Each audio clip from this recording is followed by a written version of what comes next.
Goddamn, guys. Goddamn. Goddamn is right. As my God, we are back. We are back with yet again another edition of NHP, another edition of Notorious Hills Podcast Unscripted. Man, this is episode 273 of Unscripted. Thank you guys so very much for joining us here today for another edition of Unscripted. As today we have quite the interesting episode to talk about because WWE finally started to, I guess, structure kind of your War Games matches. They've been doing it for a while, but they made some rather odd moves. That, and we do have the last time in Boston for the greatest of all time, as John Cena made his final Boston appearance last night on Monday Night Raw. Next week, and as a matter of fact, in 1 week's time, we will be talking about John Cena's last Monday Night Raw ever.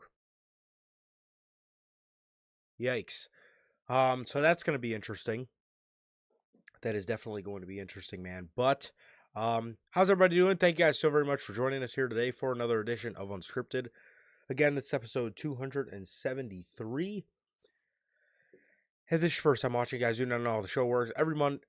Every Tuesday, we are on here at 12 p.m. Central with NHP Unscripted, and every Friday at 3 p.m. Central, we are on here with the news, man. And for the pay-per-views for both WWE and AEW, we are live directly after the show goes off the air with the official post-show review.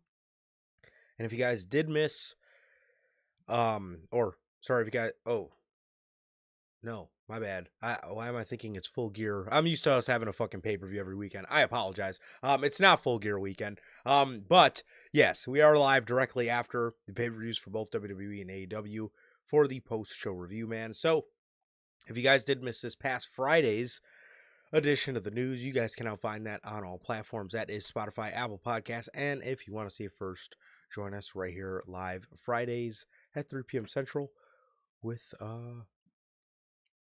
with the news, man. So yes, like I said, those are available for you guys on Spotify and Apple Podcasts. Also, if you guys have not got a chance to get your hands on some of the official NHP merchandise, we are it is live on the merch shop for you guys, man. That is bonfire.com. Link is at the top of the description of this very video, where you can find this beautiful piece of Notorious Heels merchandise live on there as we speak, man. Again, link is at the top of the description of this very video, man. That is bonfire.com.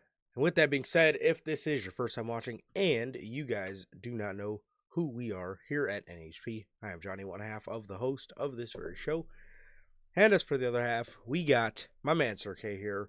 Sir K, go ahead and let everybody know what it is you are smiling about today.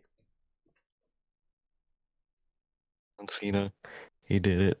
Grand Slam GOAT. That was awesome last night. That truly was really, really great last night. I love that they were able to do that the way they did, and I think it worked out perfectly, and I can't wait to talk about that. Um, Other than that, I'm just chilling out, man. Everything's been good. Just waiting for these upcoming pay-per-view weekends. We get a nice break from pay-per-view weekends for a little bit right now, which is nice. And we're back to it. So excited for that. And just been chilling out, man. Just been chilling out. Been pretty normal. Um, like Durante always asks, how's life? How's the family? Life's good. Family's good. How is everybody doing in the live chat, Gotti? How you doing, bro? What about you, bro? How are you doing? That's a great question. God, my God. Gotti asked the question as well. He says, Johnny, cam off, question mark. If you do see my camera off, ladies and gentlemen, I do not know what happened to me after Friday's podcast, which is wild work because on the podcast on Friday, I was fine. Legitimately, I was fine. And we ended at about, what would you say, like 2:30, 3 o'clock? I don't know Yeah. what happened at 3:30. My body just completely collapsed in on me, and the one weekend I have to enjoy for myself because there was no fucking pay-per-view, I turned up sick. So, yes, if you do see my camera blank out, just know I'm probably dying inside, but I will be okay, and I will be back in a matter of about 10 seconds. So I apologize if you guys do see my camera go blank. Obviously, I'm not just gonna, show you guys me blowing my nose or whatever I'm doing. But yes, so I do apologize in advance if it does happen. I'm pretty okay now. It's just the mucus is getting me. The mucus is getting me. However, there are things we need to talk about. So guys, I legitimately don't know what happened. I do not know what happened because I was fine on the podcast on Friday. Again, we got done at about 3. Once 3:30 hit, dog, I don't know what happened, but they cooked me, bro. They fucking cooked me. They really really did, man. But aside from that, I definitely got some stuff to talk about with you guys now. Chicago weather, yes, it is very cold. I think I think it was 30 yesterday. I think I saw it was 30 degrees. So yes, it was definitely, it'll definitely hit you like a truck. But yeah, we're definitely around that type of weather, which usually we haven't been getting until like January or February. Usually it's actually been kind of like in the 40s around this time of year the past couple years, but I don't know. I don't know what they got going on. I never know what this weather has fucking going on for itself. But uh oh, over the weekend I had the privilege to I don't know, just have a lot of downtime. I watch so much wrestling. I can't even describe to you guys how much wrestling I watch. I watched AEW stuff, old NXT, uh old SmackDown Live. And I was telling Sir K yesterday, if you go up and down my YouTube search, my YouTube watch history is literally just banger after banger after banger. I was watching Walter, old Walter matches, Will Ospreay matches from very recent. Will Ospreay, Kenny Omega, and Adam Page versus the Young Bucks. Gunther Sheamus, Gunther Dragunov, Undisputed Era War Games, Bloodline War Games, Gargano and Andrade is one that I watched. Gargano Ricochet, Gargano Black. My God, so much. I watched so much wrestling over the weekend, man, which actually was pretty cool. I haven't had that much downtime to myself, and man, I couldn't even tell you, but so that was pretty dope, and that was definitely a way to find the positive out of getting deathly ill for no apparent reason. But but other than that, man, I am good. I am good. As Durante always asks, how's life? How's the family? Life is good. Family's good. How about you, Durante, Logan, Bell? And I'm gonna give this a shot. We have the owner of GDR Finances LLC. We have Mr. Walk him down and cut these shits off. Mr. Walk him down and run that marathon. Mr. Walk him down and cook that shit up. Mr. Walk him down, and if you need a private chef, hire my mans. We have Gotti Devon. We got my guy Gotti here. How's it going, brother? Thank you for joining us as always. I pulled off the intro, so I should be. I guess that means I'm getting better. So Exactly. man, wow, Gotti, you started watching NXT in 2022. Oh my God, I'm so sorry. Wow, Yeah, I that feel. shit is just different levels of ass. Wow, man, well, that actually makes me sad. Wow, that is well, at least you got to. Yeah, I don't know what I was gonna say. I'm sorry, man. I'm man. Man. That's crazy. That's crazy work. Well, at least you could go back and watch, but I know it doesn't suffice. But man, it was a special time. It really was special. Man, crazy, crazy, crazy. Oh, the ladder match is another one that I watched. Man, Mauro Ranallo, bro. Mauro fucking Ranallo. I watched the AJ Cena matches. I watched the AJ Cena matches too. That SummerSlam match, that is that will always hold a special place, man. That SummerSlam AJ Cena match is, my God, that is the GOAT SummerSlam match for me, for sure. Oh, Well, Gargano, man, yeah, Gargano Almas. Gargano Almas, man, that is to me, that is my favorite singles match of all time. That is my favorite match of all time. That match, there, my, if something comes close to that, then they did it. They yeah, they made it for real.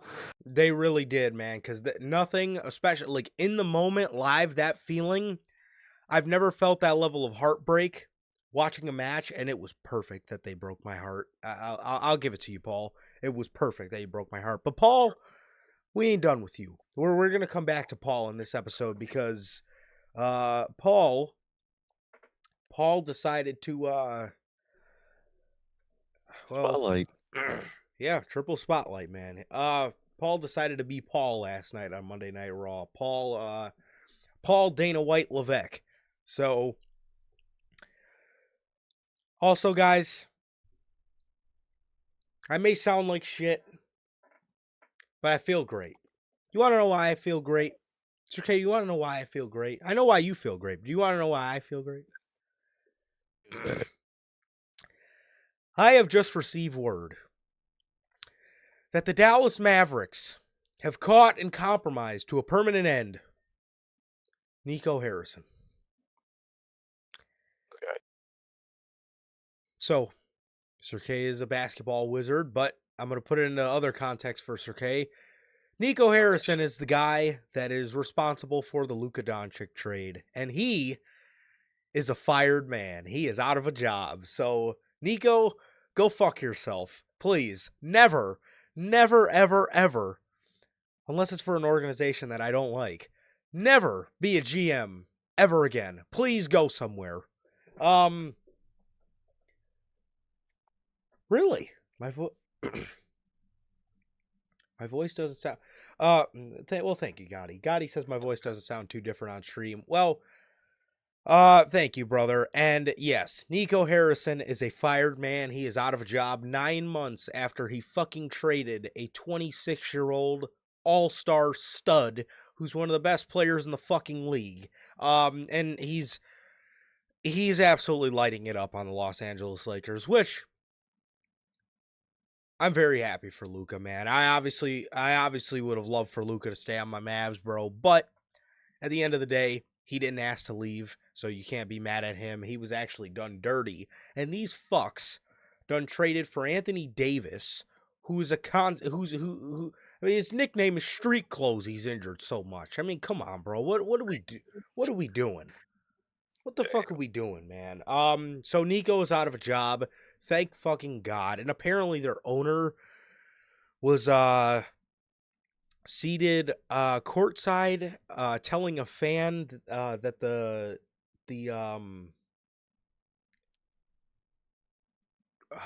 what was he was telling a fan wearing a Luka jersey that the trade was a mistake.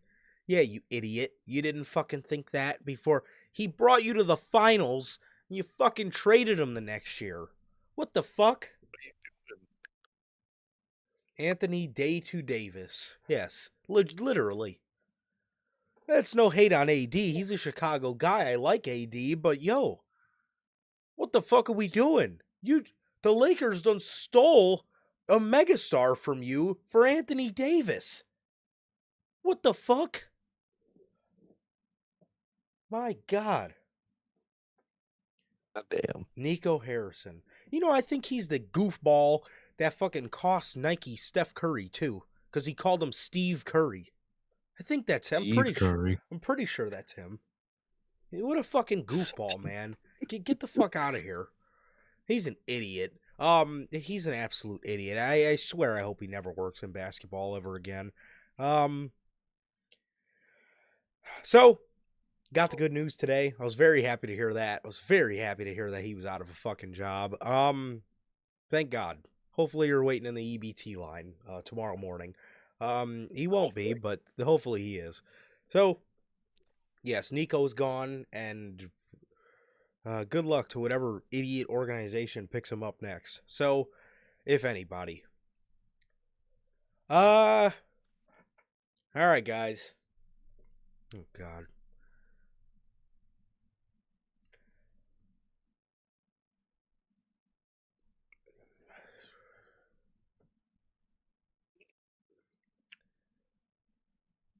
Well, it looks like the Texans are doing good. That's good news. That's good news. All right, well,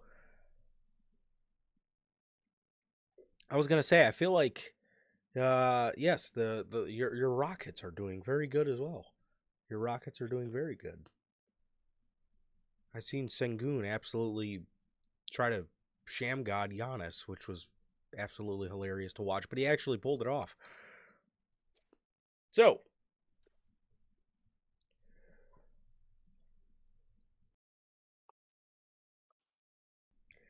AEW Dynamite.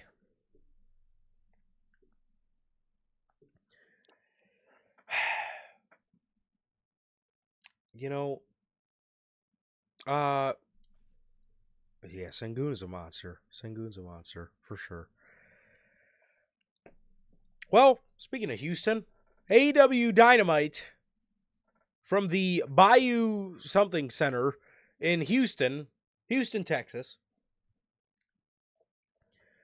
They housed this episode of AEW Dynamite, and this was my God, this was so bad.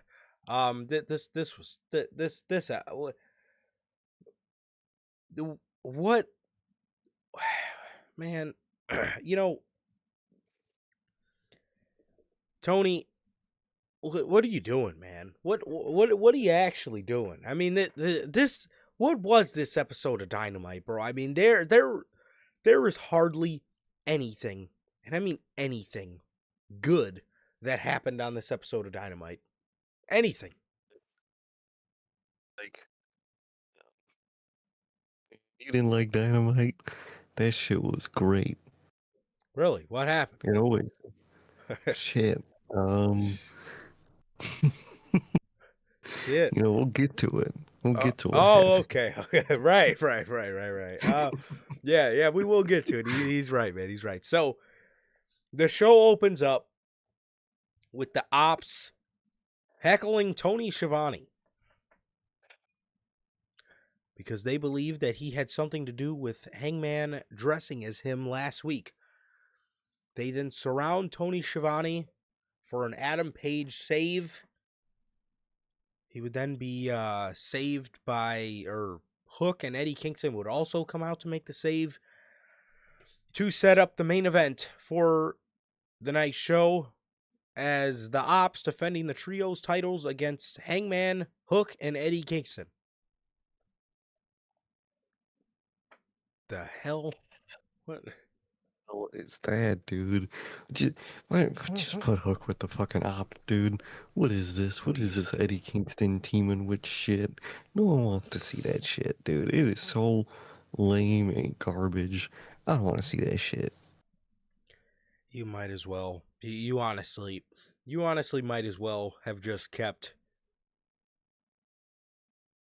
Hook with the Ops. I don't understand. I really don't. I genuinely, and Hook and Samoa Joe was such a good pairing, man. I don't know why they just didn't replace like Shibata with Hook when Hook came back. I don't get it. So useless in that group. You could easily swap them out for Hook. Boom, get great group right there. Yeah, no, 100%. So that set up the night's main event. We then went into Claudio defeating Orange Cassidy.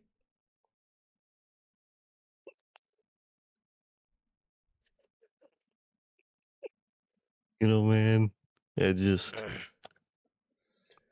yeah, that's definitely gonna be Claudio and Shafir that are gonna head that turn. I think they're the only two getting wins right now from that group. Yes, there was something interesting that did happen on Dynamite, though. So, what the fuck?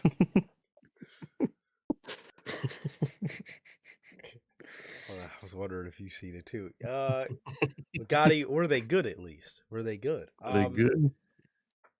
How We got Mr. Heartbreak Kid over here. they really do, goddamn. My boy, that's crazy. Walk him down and cut their shiz off, bro. He really is. Welcome down, cut that ring off. Oh God. Oh, don't listen to him. No. What the fuck? Nobody listen to what in the world? So sorry, that was bad. No, he's not. We have We have Darby Allin. Oh my God, God damn. How do you fuck up rice? That's the easiest thing to get. You just cook the shit. Man, what is going on, bro? God damn. That's crazy. So we have Darby Allin versus Daniel Garcia.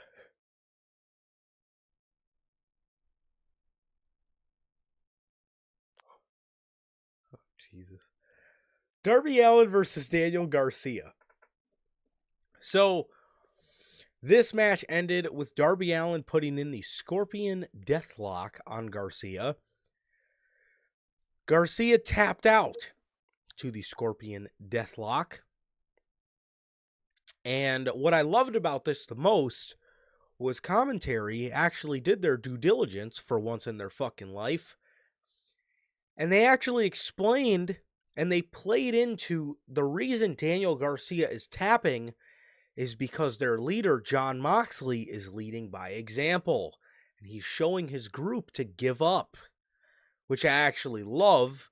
And like Sir K just mentioned, that is 100% going to spearhead the Death Riders eventually turning on John Moxley because they don't like the way he's leading. They're going to eventually come to hate the man that he has become. He is obviously not going to, embody Death Rider. He's going to embody more of a coward. And it's obviously going to tick the group off. And they're obviously going to turn on him. But here, again, Daniel Garcia is tapping to a Scorpion Deathlock, and they're citing John Moxley. They're blaming John Moxley for his recent quittings as of late, which I actually love. I think plays into it great, and I think plays into things long term for the eventual turn of the Death Riders, which, again, I love me some long term storytelling, obviously, when it's not stalling storytelling. I love me some long term storytelling. These are the kind of things I love, planting seeds ahead. And shit like that's a perfect way to do it. Exactly, that really is. Is Blood and Guts this week or next week? It is the 12th. It is tomorrow. It is tomorrow. Okay, I thought it was this week. No, they're building up really good shit with the Death Riders. I love the story they're telling of the group, leading by Moxley's example, and his example has been being a coward, man. And I like that it's affecting the group, and I think it's really going to affect the group when certain members get tired of it and are going to feel like they outgrew Moxley, or Moxley doesn't fit the Death Riders anymore, and he ended up creating his own problem, and it's going to be a great moment when they turn on him, man. It's going to be sad because that group is actually really fucking good now. So, the Amen. story of it, changing and evolving is going to be, it's going to be great, but it's going to be sad seeing Moxley out of that group, man. But I think they're doing a great story with them right now. I really like what they're doing. 100%. Speaking of great stories or lack thereof, FTR and Brodito. Just FTR again. Fucking Tony Khan. LOL, FTR wins. No, seriously. This segment was one for the ages. This almost reminded me of something Martin Scorsese would put together himself. This segment. That's right, yeah, Triple H. Okay, are you ready for this? FTR locks. They call Brodito out to the ring, but they locked Brodito in their locker room so they can go out to the outside and start heckling his grandmother and jump his brother. And his grandma punched Dax in the face, which led them to start beating the holy piss out of, what's his name? What's his brother's name? Gravity, I think. Oh, yeah. His brother does work there. He's fucking Gravity. Okay, are you still with me? I wouldn't be shocked. Okay, all right. So, while they're jumping his brother, Stokely Hathaway is standing guard at the locker room.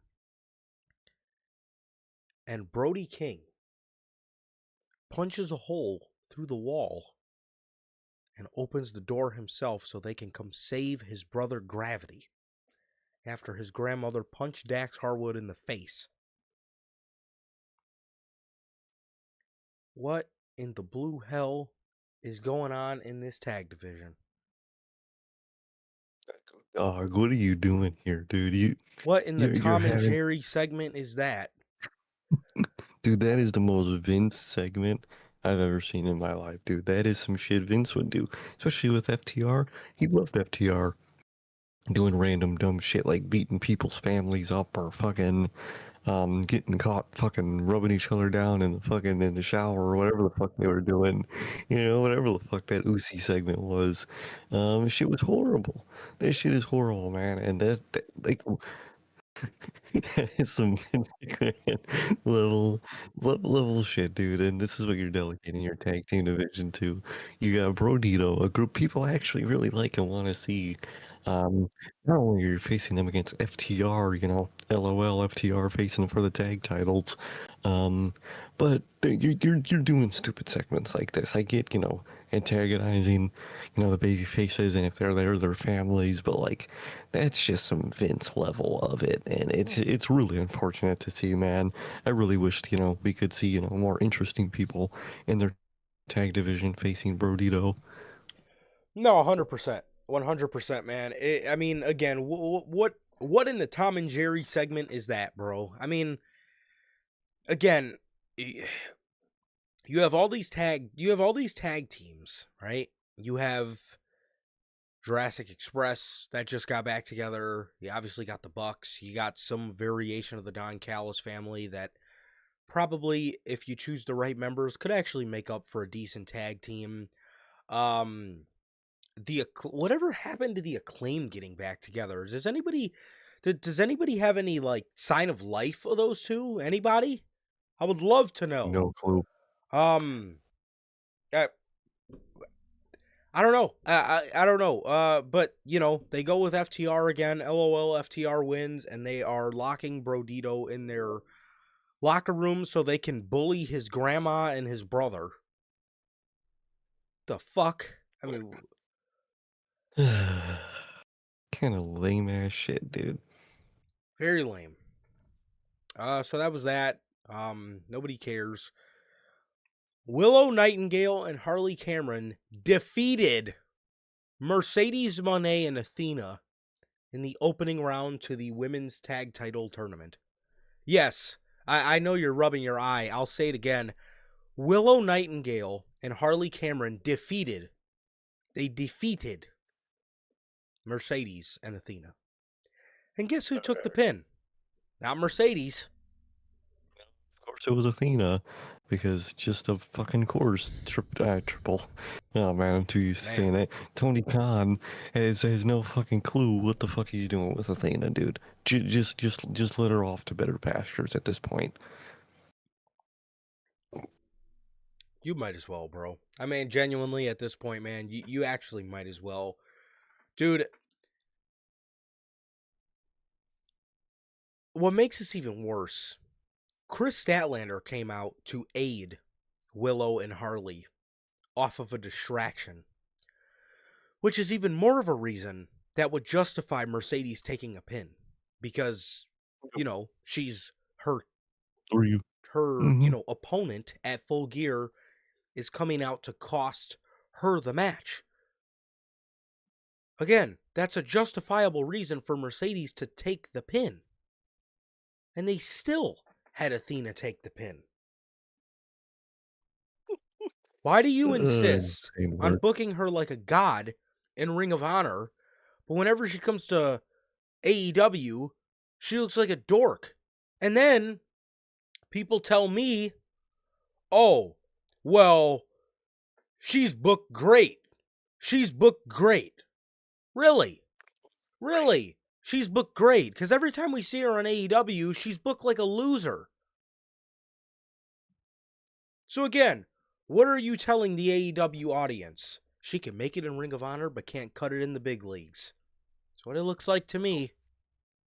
That's literally what you're showing me, a winner in NXT and a loser in the main roster. That's what you're showing me. That's exactly right now, what you're showing me. Mm-hmm. That is exactly what you're showing me, man. So, again, I don't quite understand why they insist on making Athena look like an absolute idiot every time she's on AEW Dynamite. Yet, again, people tell me I'm wrong. I was saying this shit. What up, Lonnie? I was saying this shit back when she was losing to Mercedes in the Owen Cup, the Owen Memorial Cup. I was saying it then. Why? Please, somebody explain to me why Athena looks like a god on Ring of Honor, but comes over to AEW and is booked like a jobber. Not a jobber, but a loser. She's booked like a main event jobber, pretty much. Main event loser. So main event super loser. Again, people tell me I'm wrong. Oh, she's gonna get her time. Where's her time? Because we're months removed from the Owen and it's still happening. So what do we have to say now? And as a matter of fact, didn't she officially move over to AEW during She All In did, season? yeah. I Where's thought that? so. She literally said that. Where is that? Losing. Horrible. One of the best women you got. Losing. Crazy. My God, probably the best you have behind Tony Storm. Holy. And this is what you are subjecting her to. So,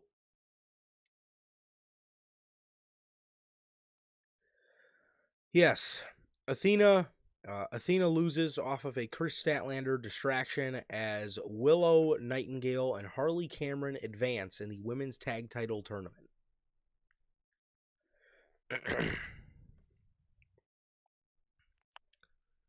Megan Bain defeated Mina Shirakawa.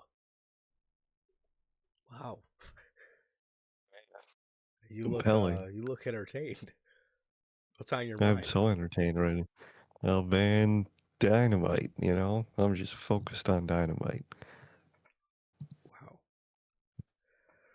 Did you hear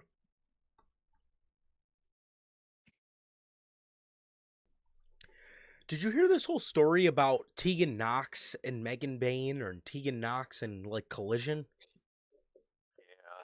They walk her and her, I guess, girlfriend tag team partner, I think, walked out because they only got like 3 minutes or something.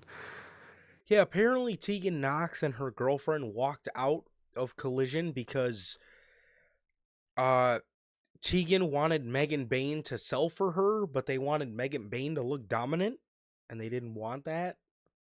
Um, They I don't know why got you the would debut walkout. somebody in a squash match, but okay. Um, so they walked out. That's Yeah, I saw that shit. I mean, no one is booking you from what I heard anyway, and then you choose to walk out on a really company, which, nobody's booking her. oh yeah, I guess that was a whole problem is that she couldn't find any bookings for a while, and you finally get one, and you walk out because you didn't like the way it was, which I get. It was stupid, but you don't walk out on something you agreed to do at the end of the day. So, very dumb decision from her, in my opinion. Yeah, no, I was gonna say first off, I don't really know why Tony would like debut her in a squash type of scenario, but at the end of the day, again, not really the best look to be walking out of somewhere because of a collision match. If I'm gonna walk out, it's because you're it's going to be on a Neville type of situation. It's going to be because you genuinely promised me something and did not deliver and blatantly lied to my face and disrespected me. You know, though that's a plausible reason for a walkout. Um at the end of the day, especially now that I'm hearing that, if you're having trouble finding bookings, you might as well just do what you got to do, bro. I mean, at that, there's no point in further ruining your reputation, in my opinion. But that's just me. Literally. Um, but yeah, so I don't know. She's a good talent, man. So hopefully she does find bookings. But yikes, that's not good news. That is not good news. That is not a smart thing to do for the business.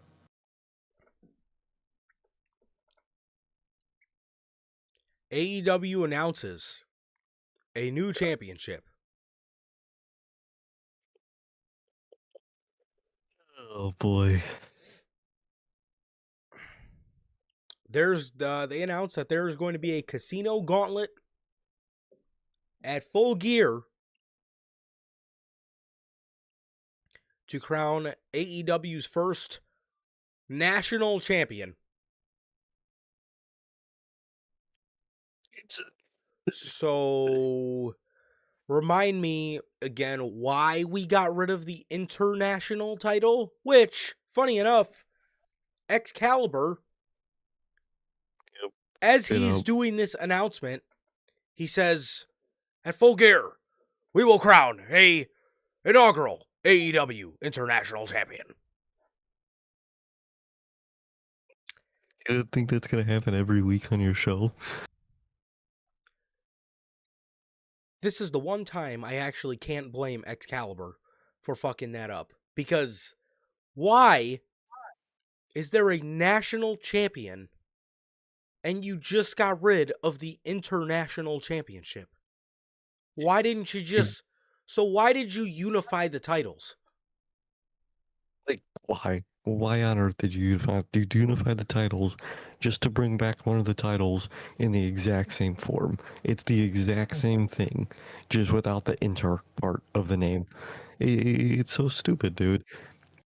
The national title. And I hate the idea of I hated the gimmick of the international title because it was just like a no shit. That's like talking about a title that could be defended anywhere around the world. So any fucking title, you don't need to put that on a specific title. I hate the gimmick to it in itself, and it's fucking stupid, man. Now you have three mid card titles again. You're back to where you were before you unified those titles. What are you doing, Tony? You just have to have these titles. You just have to. Good lord. Absolutely makes no sense. Why would you create a national title when you just got rid of your international championship? And like you said, their whole idea behind this national title is they could be defended anywhere. No shit. Like Sir K just said. So, like any title ever, any fucking title, I can go down to the local fucking indie and I can fucking set up a match and I can set up a and I can ask the promoter, hey, if I pay you X amount of dollars, can you defend this title in Indiana? I guarantee you the guy would fucking say, fuck yeah. I mean, what in the world? I mean, what? You think if someone from fucking Australia came up to fucking a TNT champion and challenged him, the TNT champ would just say, "No, I can't. You're from Australia." Like, what? It makes no sense. The gimmick to that title makes no sense because that's inherent to any title. It's the dumbest gimmick ever.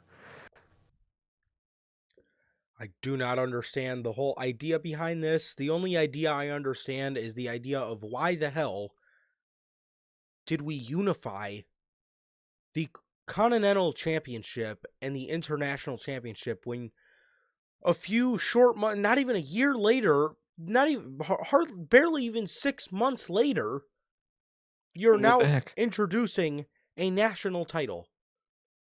Why didn't you just keep the international title? Because, as a matter of fact, the title was beautiful, first of all.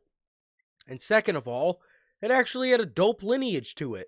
You actually had good champions to the International Championship. We had Will Ospreay, Kenny Omega, MJF held it, John Moxley, Orange Cassidy, Pac. You had a great lineage to that title. Get rid of it just to introduce a national title. Not even 6 months after the fact. Tony, what are we doing? Like, what is the point to this? Well, according to AEW, the point is so the title could be defended anywhere. That's a great excuse to come up with a championship. It's the worst shit ever. The Ops. The Ops defeat Hangman Adam Page, Hook, and Eddie Kingston in your main event, as Will Hobbs gave Hangman the world's strongest slam off the stage to take him out. He jumped in the ring and gave Hook a torture rack, and Hook tapped out.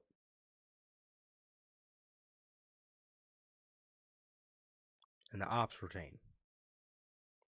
Oh man. Wow. I really thought, Hangman, Hook, and Kingston had it, man. I thought they had it. Really? Mm-hmm. Man, I did. that will make two of us, man. I really thought that the formidable trio of Adam, Page, Eddie Kingston, and Hook were going to take the trios titles. I thought they were.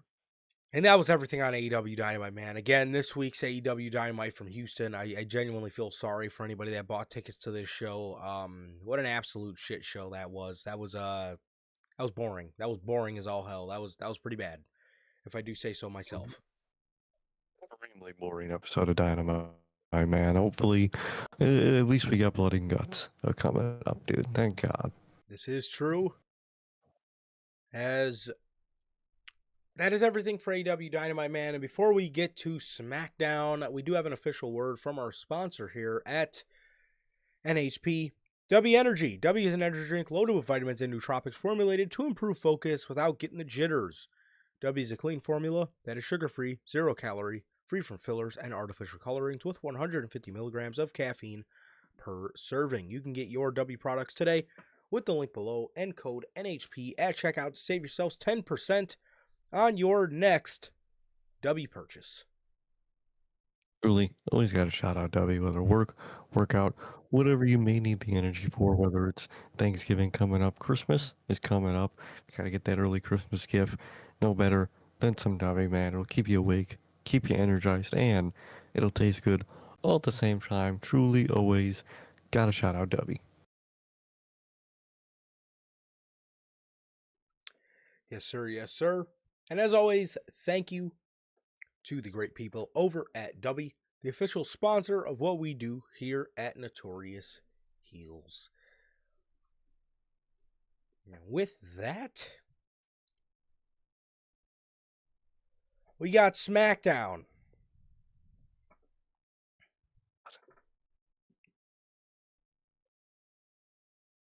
What in the world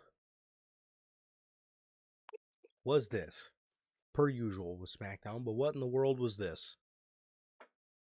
Back down, what happened?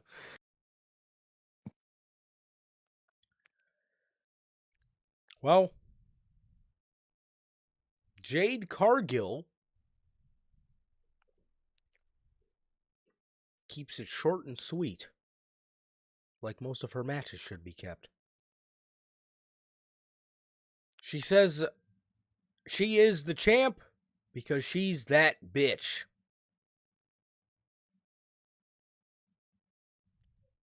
Thank you for your enthralling speech after winning the title. Thank you. I know so much about you. um yeah, the only thing I think I know about Jade Cargill is the one thing that WWE constantly repeats about her. She looks like a real life superhero. Mm. That they love their superhero line, man. Whoever they could stick it to, they're Martin Scorsese. He wants his MCU over here. So any Yep. superhero label he's gonna slap on. Remember Ricochet, WWE's resident superhero. Holy fuck. Um, I do remember that, yeah. My god. um, and now they got Jade Cargill. She looks like a superhero, man. They're gonna slap that fucking name on whoever they can. Speaking of Ricochet, during my sickness marathon, one of the matches I watched was that Survivor Series match from Chicago, the 5-on-5-on-5. My god, I will never forgive them for how they did Walter in that match. Oh, packed that boy up in 3 minutes. 3 minutes into the match, Claymore and Dunzo. But anyways, I look over in the corner and sure enough, there's Ricochet in that full Nightwing costume, that full body suit that they used to put him in. And I was sitting there like, man, what in the fuck did they have this guy wearing? God. It was so bad, dude. It was horrible. Them bodysuits he was wearing. Oh, it was horrible. All that mixed with the fact that Keith Lee had the world in his hands, man. What a banger. What a banger What a match that great was. match. Well, speaking of bangers, Lash Legend debuts on the main roster and aligns herself with Nia Jax. Oh man. Yeah, the whole AI thing explains this to a T, 100%. Oh yeah. Need partner for Nia Jax. Lash Legend. Okay. Thank you. Thank you very much for that, writer AI. Um, I like Lash. Don't know why you put her with Nia Jax. That sounds like immediate dead in the water. And yeah, that is what it will be. That is what it will be. So she aligns herself with Nia Jax. I can't really say that I care too much. Lash is good. Um, can't really, again, can't really tell you that I have a lot of promise for a Lash Legend and Nia Jax pairing, though. That I can't No, say. So, not at all. uh, we then have Aleister Black. He's setting his sights on the WWE Championship. That was to open the show. He ends up getting a match in the main event.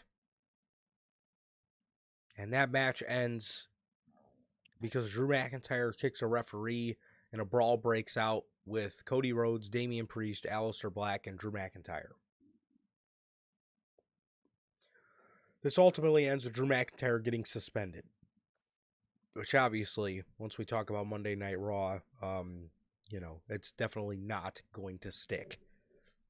No, I don't think it will. I think a certain penguin is gonna pull some strings, and yeah, oh god. But yeah, gotta just love your main event match, of course, just ending with a ref spot where someone just takes out the ref and does some shit, and Drew McIntyre literally just claymores the fucking ref, and for what? What does that do for anybody on this planet?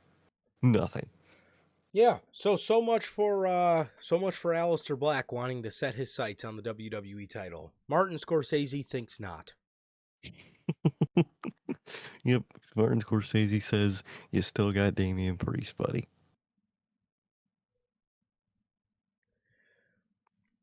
We get two more matches announced for the Last Time Is Now tournament.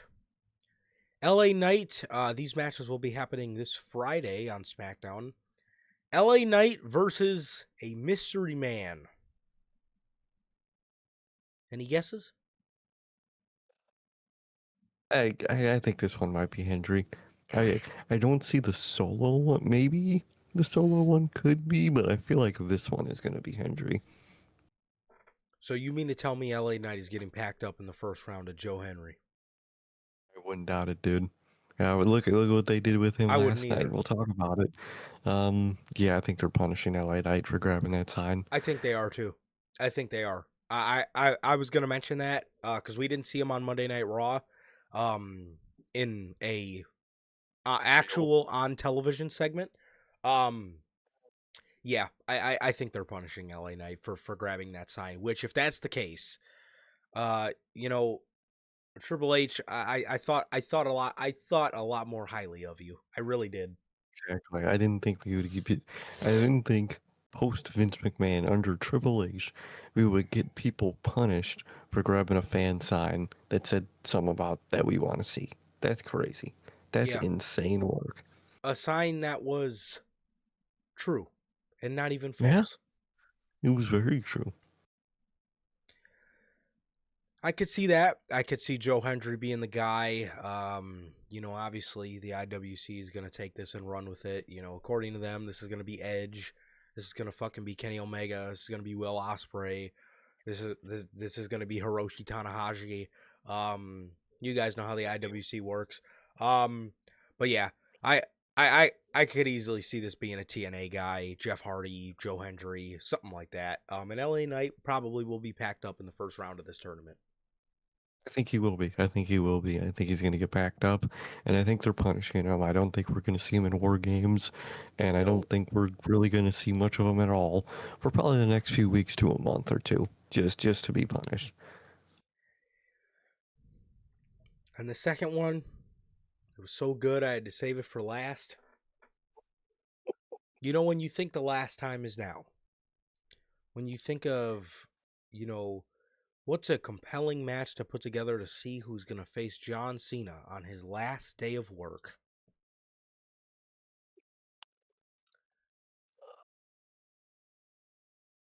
This is the greatest match ever. They put together The Miz versus Jey Uso. They dead ass put the worst possible match this company can produce. They produced that shit. They set that shit up, dude. They threw the lob for the stinker of the fucking century, dude. You're putting The Miz versus Jey Uso. This is something Twitter would make up as a joke, and you did it. Hilarious. There's no way that's a real match. There's absolutely no fucking way you plan to have those two step in the ring with each other. There is Actually, just can't wait for that match. I'm pumped. I will be seated. I need to see I need to see every piece of technical wizardry in this match, bro, because I just know. You think Gargano Almas, you think Gargano Cole, you think Gargano Champa, you think Styles Cena, Gunther Dragunov, Gunther Bate Dunn, bro. You think that? You think Ms. J. Holy fuck. There's no fucking way you okayed that. The They Miz okay. versus Jey Uso. This is the They had stereotypical dog shit wrestling match. They actually did it. the meme. This is the meme of the two worst wrestlers in the company, and you had to have been laughing in that writers' room. You have to know what you're doing with this match, because if you genuinely think this match is just fine, then my God, you have problems. If somebody actually thinks that if somebody genuinely thought that this match would actually cook in this tournament, I need to know the diagnosis, because there's no way. I still can't process it. We're days past and I still cannot process the fact they put together the Miz versus Jey Uso in the Last Time Is Now tournament. For anybody Ugh. attending SmackDown this Friday, please bring a blindfold, because you are not going to want to see the terror that takes place in between those ropes when the Miz and Jey Uso step in the ring together. This is gonna be so slow and sloppy and bored and just bad, dude. It's gonna be great. I can't wait, dude. I actually can't wait for this horrible, great match. This is going to be so bad, it actually might make it as a contender for match of the year. It It actually might. might. This might be the best worst match of the year. Easy. Uh and the last thing to talk about with SmackDown is the only good thing that ever happened on SmackDown. Ilya Dragunov and his open challenge made a stop to the Rebel Heart, Johnny Gargano. Gargano answered the challenge this week. And Ilya Dragunov defeated Johnny Gargano, but it wasn't without saying these two absolutely cooked here on SmackDown, man. I love the match. I think they did an amazing job. Dragunov defeated him with an H-bomb. In what was, again, something that I thought was a very good match. And I do like that they've been giving Dragunov the past 2 weeks tag team guys that, yes, they are tag team guys, but obviously they can obviously hold their own as singles competitors, man. And obviously we all know Johnny Gargano is definitely more than capable of holding his own as a singles competitor. So I loved it, man. I loved it. I thought it was great. Dude, I loved it. Love that opponent for Dragunov. I love what they've been doing with I love this opponent selection for Dragunov. I think it's been really good. I love these, single demon tag team guys he's been fucking facing, dude. And it's been great, man. It's been great. I loved it. I thought it was really good. I love Gargano. You guys know we love Gargano. Um, and it was a great match, dude. I would assume that tongue to tongue match is gonna be coming up the way they teased it 2 weeks ago.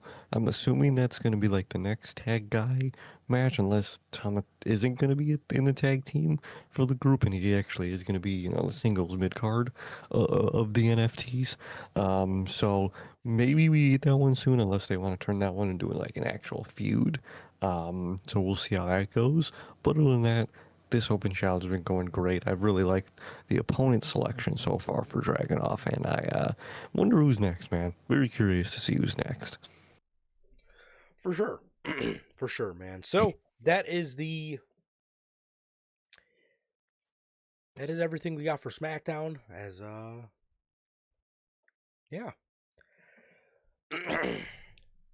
So, without any further ado, that leaves us to Monday Night Raw.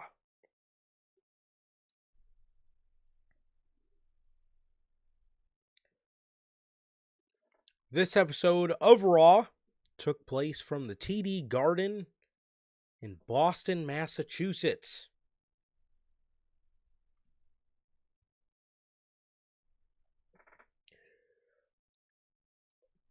And the show opens up with John. Oh, wait. No, Wait. we were Oh. told it was going to open up with John Cena. Right. But, man, I can't remember. Who opened Monday Night Raw?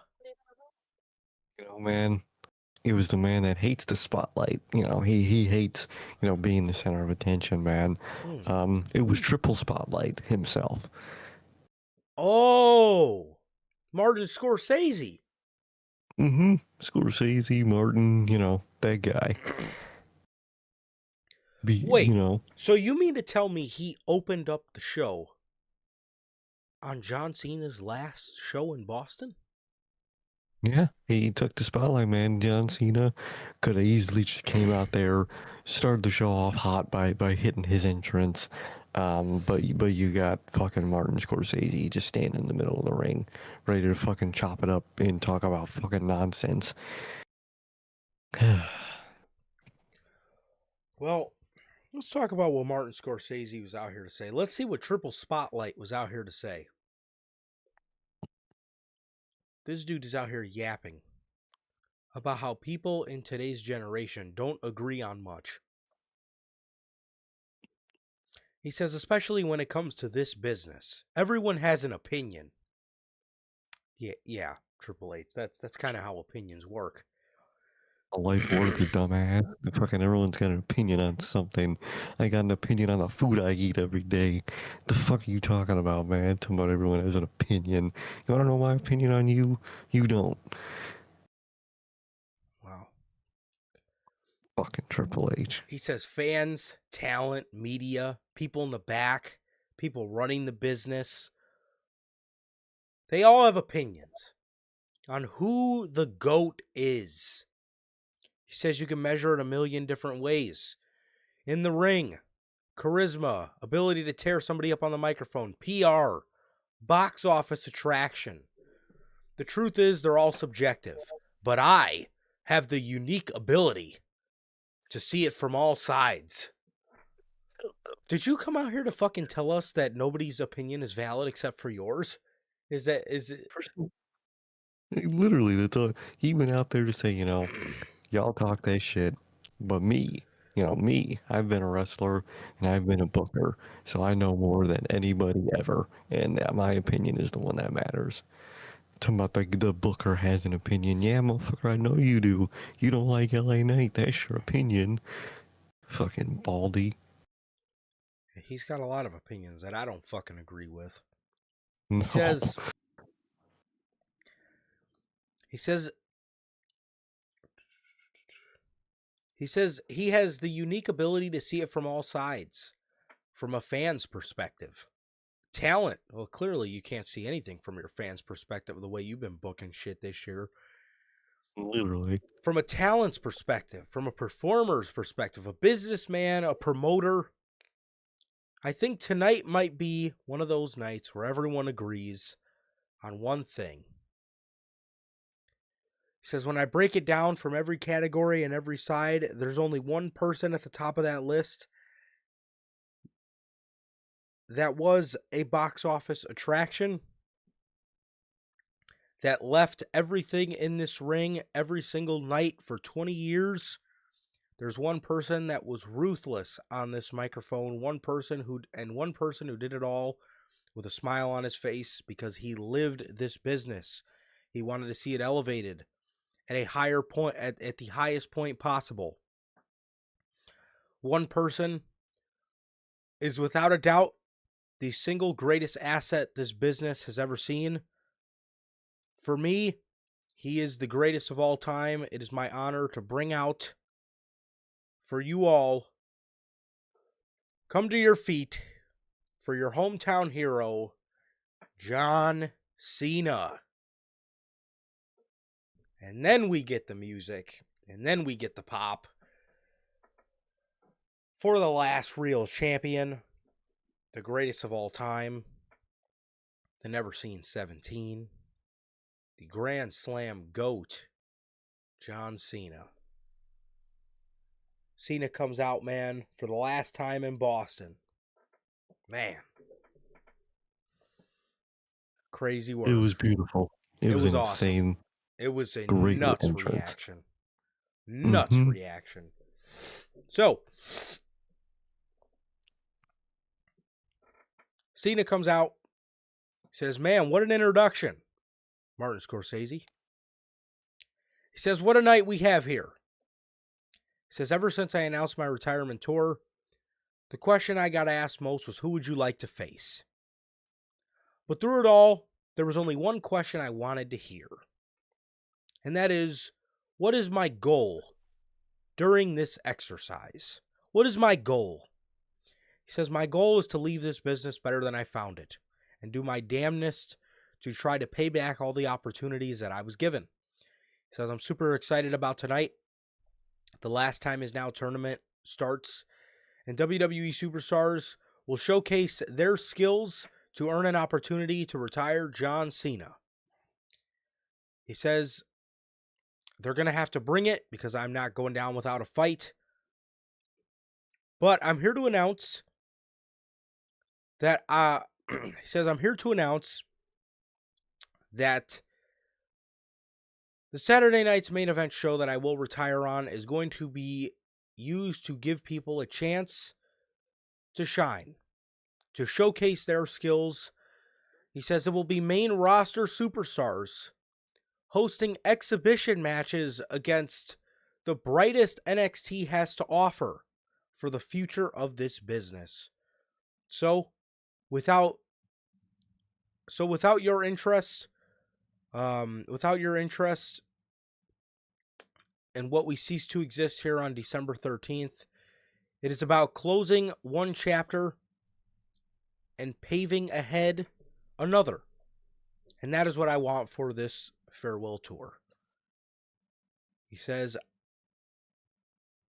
I did have one ask. I wanted to come to Boston. I wanted to come to Boston one last time. I don't book the shows. I just wanted to come to Boston one last time. I saw my first WWF show in the Old Garden, and that means everything to me. It means everything to me to stand in the TD Garden and feel the magic, to feel the air, and look up in the banners and see the rafters, to feel the greatness in this business, to be with my friends and family filled with joy. And thank you so much for your... We then hear the music of Dominic Mysterio.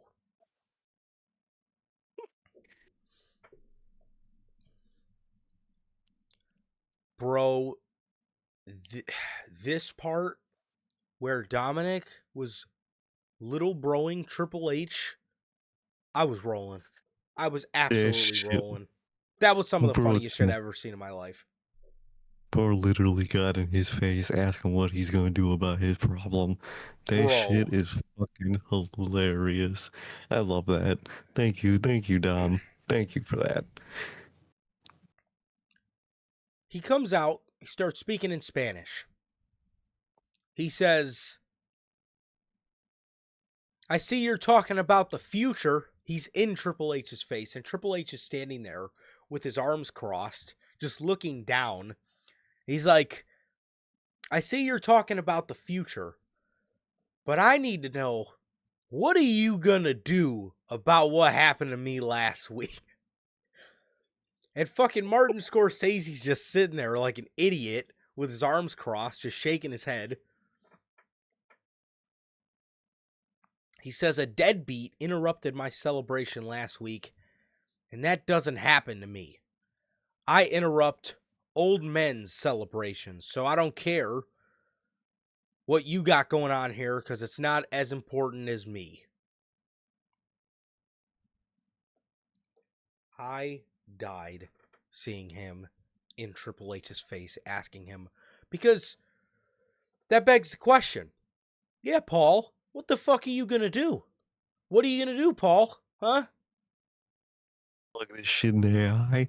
You think that's gonna solve your problem? You're gonna pull up Writer AI on your phone and be like, hold on. I got a solution. Dominic is in my face. Needs an answer to last week. Enter. Like, what are you gonna do, Paul? Yeah, what are you gonna do is right. What are you gonna go put your fucking headset on and fucking direct somebody's entrance, huh? Are you gonna come out here and tell us that our opinions don't matter? Yours is the only one that matters because you're a fucking promoter? Is that what you're gonna do, Paul? Huh? What the fuck? Paul, What are you gonna do? what are you gonna do? Oh man, killed me, bro. Absolutely killed me. Cena interrupts, says, hold on, let's calm down. Dominic Mysterio, welcome to Boston, Massachusetts. Dom says, it's not about you or Boston. So why don't you go sit in the corner and let grown folk handle business? And speak when you're spoken to, or I'll put you down. Cena says, fine speech. And I knew it was over. I knew that boy was cooked. Yeah, it was done. He says, I think in the midst of your anger and ego, you forgot where you were and you forgot who you're talking to. He says, I'm John Cena. This is Boston, Massachusetts. On any other night in any other city, I'd give you a chance. But tonight, you don't have a chance. Tonight, I am invincible. He says, choose your words carefully. Because tonight, if you try to pick a fight with me, you will lose. Wrong time, wrong place, wrong guy. But I'm going to do you a favor out of the respect I have for your father. Right now, I'm going to let you turn your ass around and walk back through that curtain. Dom says, oh, really, John? You're going to need more than magic to touch me because I'm not even at my peak yet, and I'm better than you were in your prime. Anytime, any place, any era, I would have whooped John Cena's ass. And at this point, fucking triple spotlights creeping back up in between the two of them. He's fucking rearing his fucking ugly bald head in between them. He says, John, can I take this for a second? Dom, you said anytime, any place, any era. You know what, you cornball? Just get to the point, Paul. What are you going to do? You never answer Dominic's question. What are you going to do? Huh? What are you doing? Now what are you gonna do? What are you doing, Paul? That's the real fucking question. Yeah, Um, it's a great question. God. What the fuck is Paul doing? So,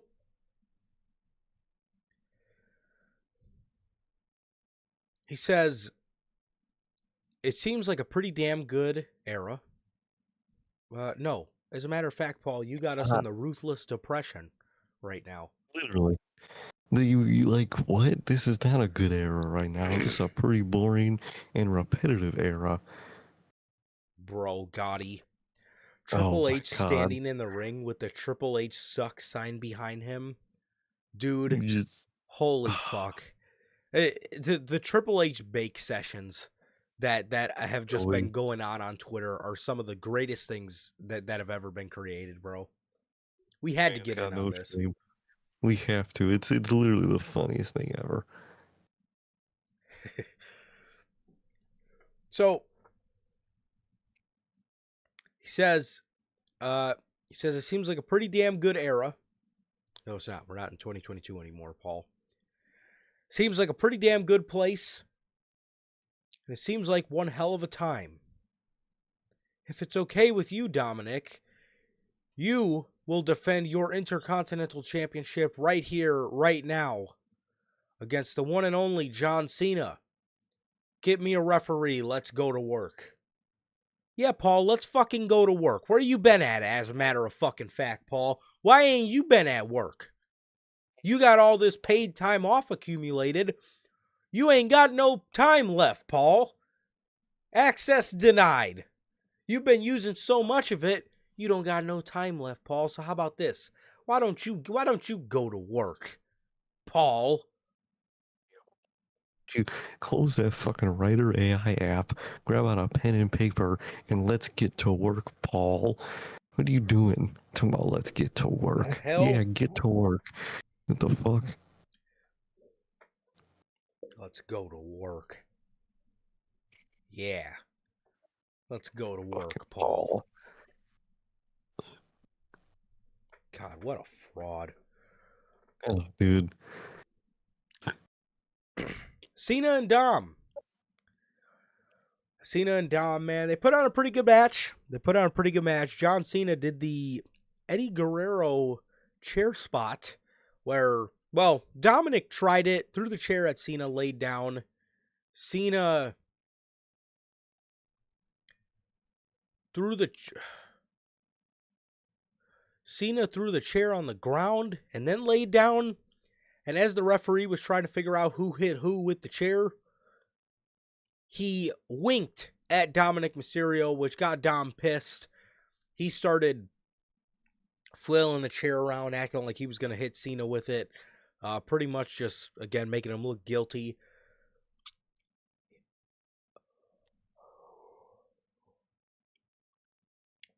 Excuse me. Cena went to go for the AA, and the referee was knocked down. He then got in the STF, and Dominic tapped with no referee. Once the referee came, another referee came down. Cena hit a AA for another near fall. Dominic Mysterio would then hit a frog splash on John Cena. Cena would then catch Dominic, even though Dom landed the frog splash. Remember, Cena's in Boston, man. He said he was invincible. Yep. This dude, at almost 50 years old, from being on his back, rolled through Dom all the way up to a fireman's carry position for an attitude adjustment and won his very first Intercontinental Championship, as John Cena is officially the Grand Slam greatest of all time, the last real IC champion, man. That is fucking awesome. I loved it. I predicted it. I thought it was going to happen at Survivor Series. But, like I said last week, I think we should see John Cena wrestle in Boston one last time. The fact that they gave this to us a little bit early, no complaints out of me. So happy for Cena. He deserved his Grand Slam status. He is the Intercontinental Champion. Dominic's reign comes to an end. Again, a lot of people, didn't want Dom to drop it to Cena. I had absolutely no problem with it. As a matter of fact, I wanted it. I love it, man. Congratulations to the greatest of all time, further cementing his legacy as the greatest of all time. When he did go to leave, he went to put the championship on backwards, but then put it around his shoulder, man. So he obviously, this is his babyface title win out of the farewell tour, and I couldn't be happier with it. I couldn't be happier, dude. I'm so glad Cena finally got everything. He's got these Grand Slam 17 time. He's got it all, man. Love it. Very glad he got the IC title. I love the match. Love the moment, man. And it was amazing, dude. Cena deserved it so much. And he's done it all, man. He's Grand Slam 17 time. And it's perfect, dude. It really is perfect. Gotta ask who when Cena is losing it, I would think Survivor Series if he's not put in War Games. If not, probably then next week. But we'll see then. We'll see then. I would assume Survivor Series, but we'll see how that goes, man. But it was truly amazing. Loved the whole opener to the show. This all was like the first 50 minutes of the show, Yeah, and it was great, dude. I loved it, man. it made Raw. Obviously, at Triple H, it made Raw. It really did. Obviously, you had Triple H out there for no reason. If you cut him out, this would have been even more perfect. But even with Baldy still there, it was still perfect, man. And Cena's last time in his hometown truly was special. 100%, man. I would have him either drop it to answer Gotti's question. I would either have him drop it, like you said, at Survivor Series, or I would have him drop it at Saturday night's main event when he retires. I would, have him drop it at one of the two. Against who? You could do Sheamus. If he's not in War Games, you could do Sheamus. If he is in War Games, obviously, well, if he is in War Games, then obviously it would have to be Gunther at Saturday night's main event. So yeah, I would say, yeah, I would say,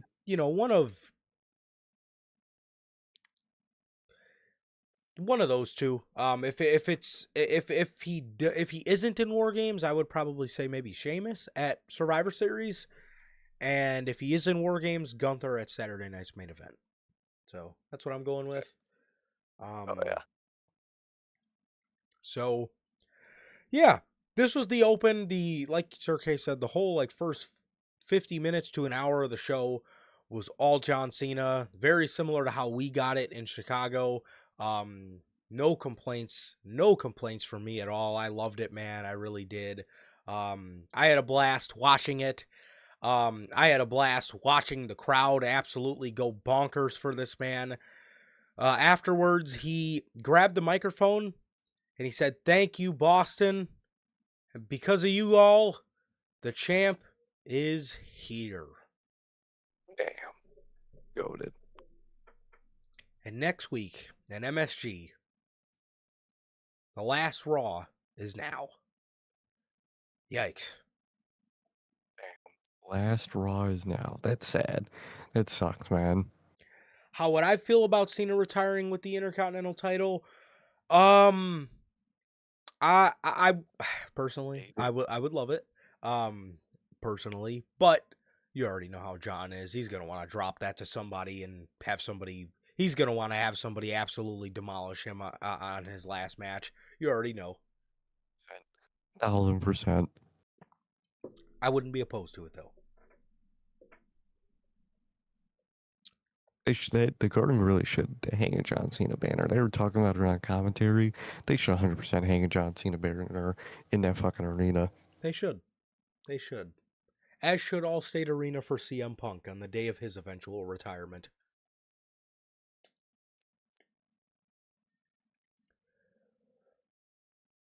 So, Cena is in the back, dapping up with everybody.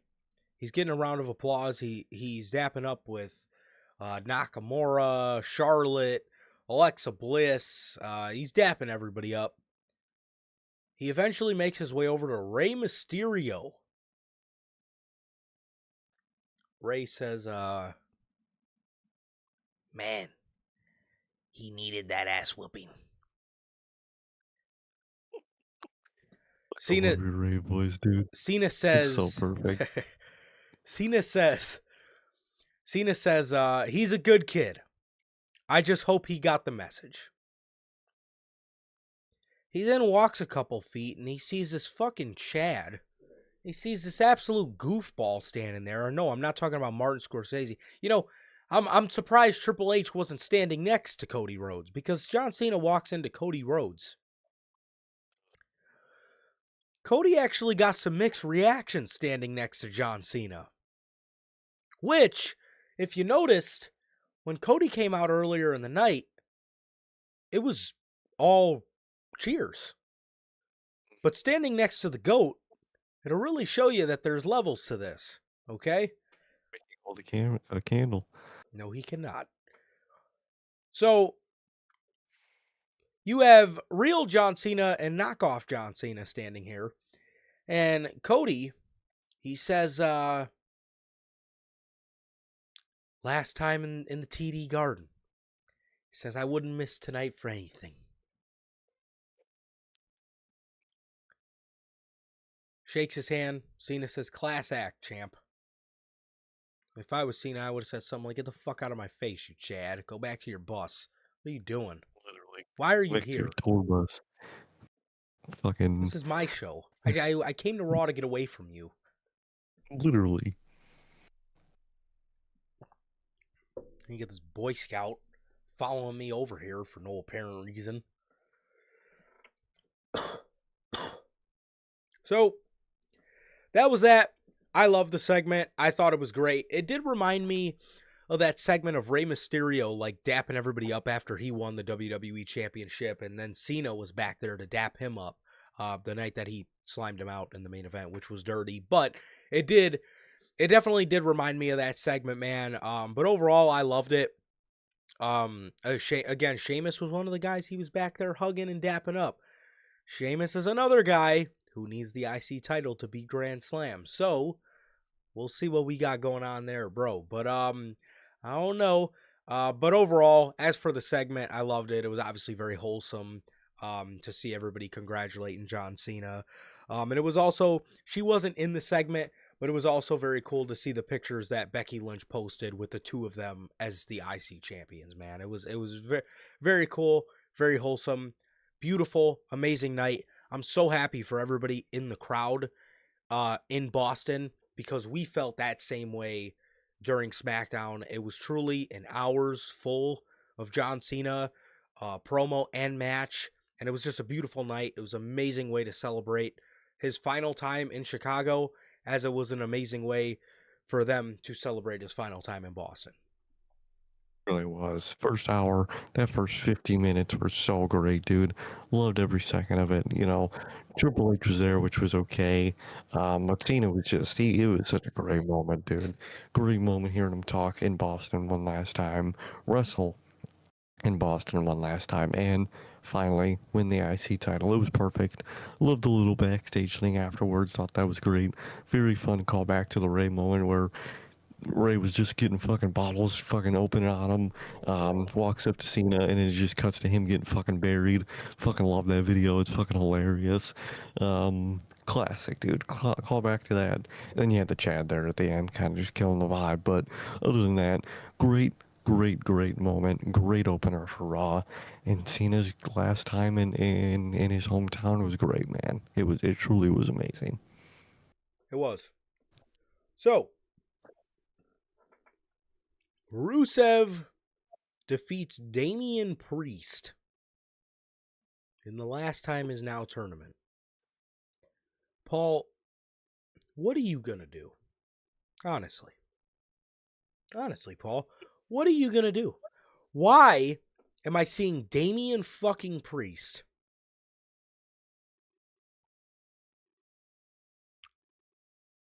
on Monday Night Raw again? You know, the whole point of you moving him over to SmackDown was so I didn't have to see him as much. See him and his red eye. Because, you know, Just Black what? took out his eye. Yeah. Yes. Yep. Did you know that? No, I had no idea. You Really? know, yeah. Go. If it wasn't for Mm. commentary, telling me every 2 seconds, then, I definitely would have had no idea. However, Huge commentary was just, usually someone faces Rusev, you have a full chance, but Damian Priest can't see anything due to him not having one eye. And that was the whole match, dude. I was like, okay, I get it. Fucking Aleister Black, because every creepy person in this fucking business has to take out someone's eye for whatever reason. He took out his eye and he can't see. I wish I couldn't see right now. Can you take out my ears, please? maybe the reason his fucking eye is still red is because WWE Medical decided to give him a lukewarm ass towel instead of an ice pack to cover his eye with. Owl that just fucking skinned his face. The towel cheese grated the man's face.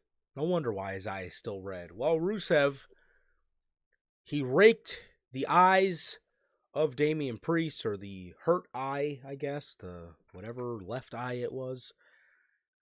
He raked the eye and hit him with a Machka kick to advance in the last time is now tournament. So, Rusev advances. Bye-bye, Damian Priest. Sayonara. Nobody ever wanted to see you as John Cena's last opponent. Nobody wants to see you on television in general, let alone the greatest of all time's last opponent. It's a very Triple H thing to do, but I'm glad that Martin Scorsese was able to hold his own because, nobody wanted to see that. Get out of here. Goodbye. Now, Go back to NXT, please. Go back to fucking WW Evolve or whatever it's called. Goodbye. whatever it is, dude. I'm glad he lost. Glad Damian Priest lost. Thank God. Um, and yeah, Rusev advances. Think that was a good decision, and I'm sure Damian Priest is going back to feud with Aleister Black for whatever the fuck they're doing. Lord only knows. Sheamus defeated Shinsuke Nakamura. Also in the last time is now tournament. Nakamura hit a spin kick on Sheamus. Sheamus rebound off the ropes and immediately hit him with a brogue kick. Sheamus is your next participant to advance. And the last time is now tournament as Nakamura gets packed up as well, as we now have advances for Sheamus and Rusev in the tournament. So, You know, Mhm. only thing about this tournament I really wish we have is a bracket. I get, Yeah. most of it's secret, but I would like to know who Sheamus and who Rusev might have the chance to face next, even if we don't even know what the match setup is for them to see, their opponent. I would like to just see a bracket in general. I think that would be very, just nice to see. I think it would, you would just speculate even more once you get an actual bracket. I wish they gave us a visual bracket. Yeah, I wish so too, man. But, there's two things it could be. A, Triple H still has no idea how he wants to set the bracket up. Or B, well, he's waiting on Writer AI to get back to him on how to properly put a bracket together. There's that. And the fact of there's also maybe they want like a certain level of unpredictability to it because they're going to want to make you wait until the whole first round is completely drawn out before they give you the bracket, which does give Triple H more time to figure out how he wants to do it, which you know we make fun of the guy a lot, but oddly enough that probably is the thing. He probably actually has no idea how he wants to set this whole thing up. True, actually, probably doesn't want to commit to anything right now and just and do all the first round and then, like you said, then go from there. I could actually see that. So, speaking of the last time is now tournament, what is next? What is next? Well, the next two first round matches have been announced for next week's Madison Square Garden show. As the first one is Javon Evans versus Gunther. Oh, Look at that. shit. Now that's the type of shit I wanted to see from this fucking tournament, man. Look at that. Well,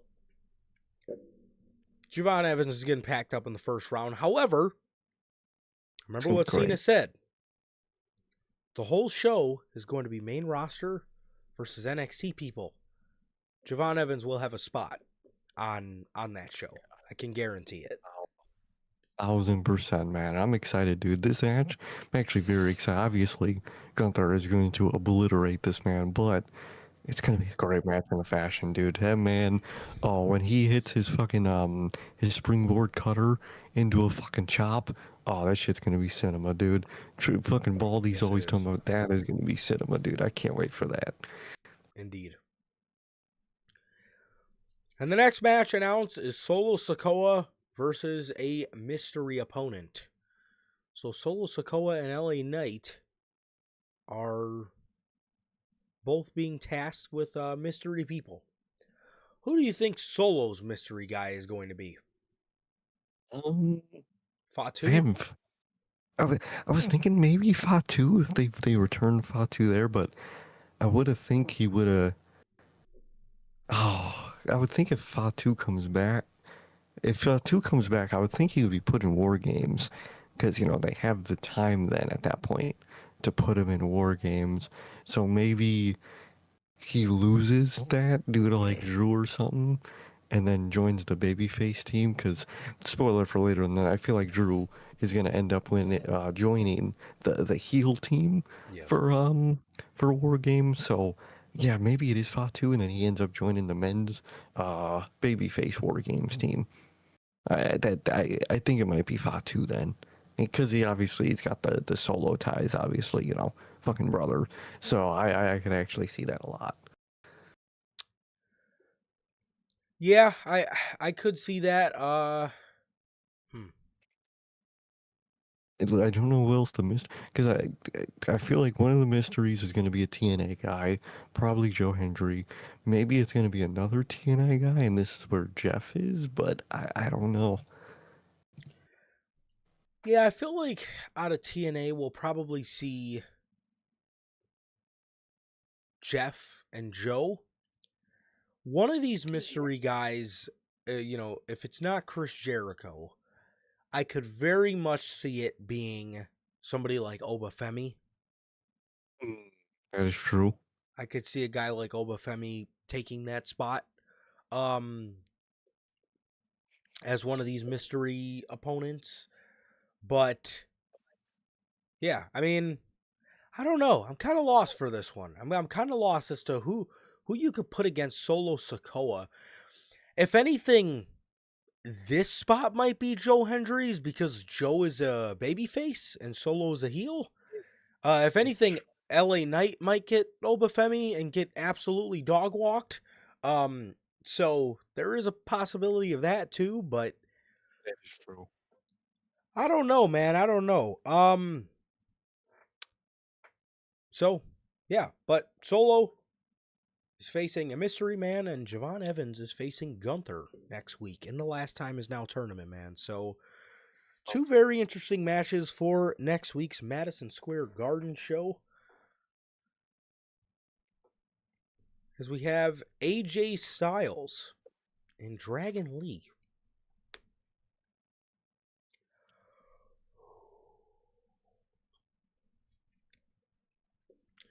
AJ Styles and Dragon Lee are in the back asking for opponents.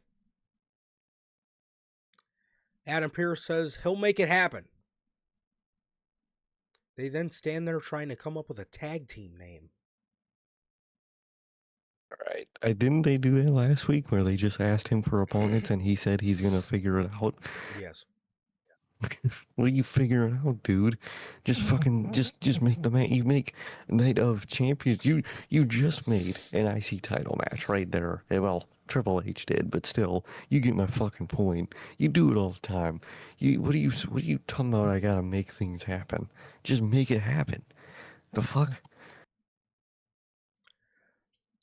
Maxine comes up to Adam Pearce after this and tells him that she is ready for Becky Lynch.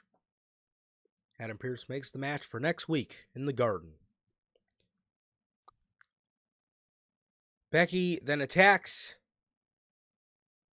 Maxine Dupree, asking her if she is ready for the big time. So next week we'll be getting Maxine versus Becky again. Good Lord. So who knows? Maybe we'll finally see AJ Lee. Who knows? Maybe we'll finally see AJ Lee, or probably not. Knowing WWE, we'll have to wait till the Royal Rumble for that. I think we have to wait till the Royal Rumble to see AJ Lee again. Good grief. CM Punk.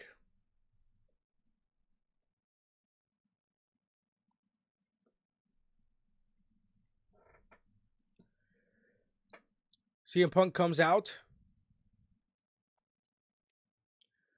He says he's pissed off and he doesn't want a douchebag to interrupt him. He wants to call him out here and right now. He says he's not in wrestling gear because he's not here to wrestle. He's in Boston. He's ready for a fight. He's ready to fight someone in the streets. He says, I got sucker punched with brass knuckles by a piece of garbage named Logan Paul. He says, I knew Logan Paul was a piece of garbage. He says, I knew Logan Paul was a piece of garbage, but I didn't know how big of a piece of garbage Logan Paul was. And no, I'm not going to fight you for my title. I'm going to fight you.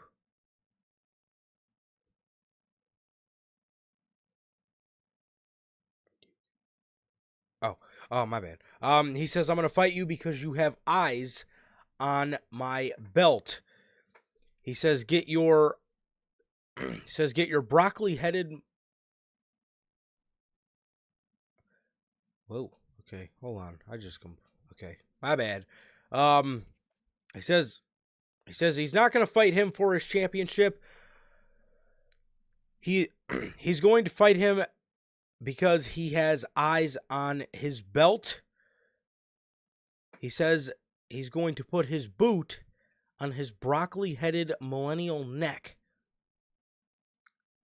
He says, come out here so you can get the ass whooping that you have earned.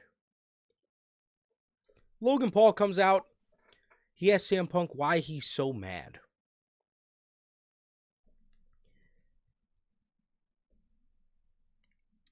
CM Punk starts yelling at Logan Paul to shut up. Starts yelling at Logan to shut up. He then tells him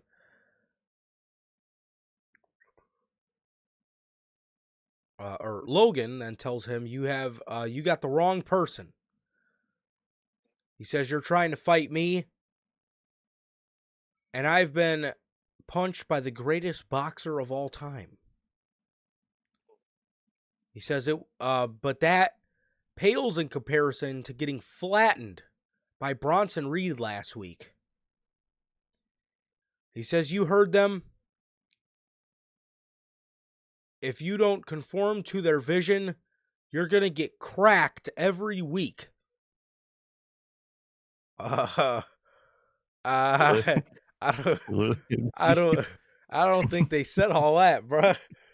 I don't think they said that. Yeah, I don't think. I think they said they're gonna, teach you a lesson, beat you up a little. I don't know. I don't know about that, man. I don't know if they're gonna do that. If you don't conform to their vision, you're gonna get cracked every week. Really? Really now. Wow. So they don't crack Steph? Dude, Braun and Bronson, bro, they cracked Seth, they cracked Sammy, they cracked LA Knight, they cracked the Usos. Who else did they crack? Roman.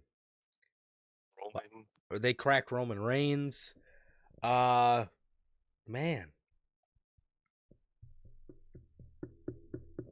They cracked a lot of people, bro. They cracked Logan Paul. They cracked CM Punk.